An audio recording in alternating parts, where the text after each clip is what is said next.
Hello everyone, কেমন আছেন সবাই? আশা করি ভালো আছেন। তো আপনাকে তো আলহামদুলিল্লাহ আমিও ভালো আছি। তো আমার হাতে যেগুলো দেখতেছেন এগুলো হচ্ছে গিয়ে ফুল।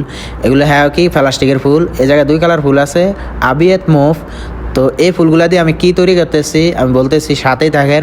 এগুলো দিয়ে আমি একটা মালা বানাবো। এখন সামনে এসে টাকাররা জানি রেজাল্ট বাড়াইব, ওই ফুলকে সৌদিরা কি নেয় ফুলের দোকান থেকে বেশিরভাগ, এটাই বলতেছি আপনাদেরকে, সাথেই থাকেন। তো এই ফুলগুলো আমি দুই কালার ফুল দিয়ে আমি একটা মালা বানাবো। মালাটা কীভাবে তৈরি করি দেখেন। আমি প্রথমত ফুলগুলা কি কাটটা লইছি, কাটার পরে এই ফিতাটা লইছি।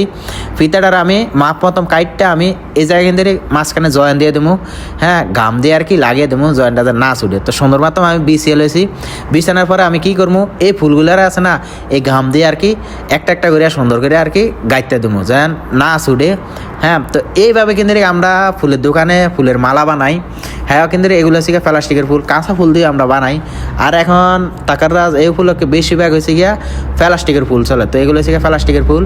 তো দেখেন আমি এই জায়গায় কিন্তু দুই কালার ফুল দিয়ে আর কি বানাইতেছি। আর এক কাস্টমারের এক এক ডিজাইনের পছন্দ, তো আমি কয়েকটা মালা আর কি বানিয়ে রাখছি, যেটা ভালো লাগবে ওই মালাটাই নিব। তো আমি প্রথম থেকে কয়েকটা বানিয়ে রাখতেছি মালা, যেন পরবর্তীতে আমার চাপ না পড়ে এই কারণে। তো আমরা কিন্তু ফুলের দোকানে এইভাবে মালা বানাই এরকম ভালোই। তো কে কোন জায়গাতে আমার ভিডিওটা দেখেন অবশ্যই কমেন্ট করে জানাবেন। আর ভিডিওটা ভালো লাগলে অবশ্যই আইডিটা ফলো দিয়ে সাথে থাকবেন, এইসব ভিডিও দেখতে পারবেন।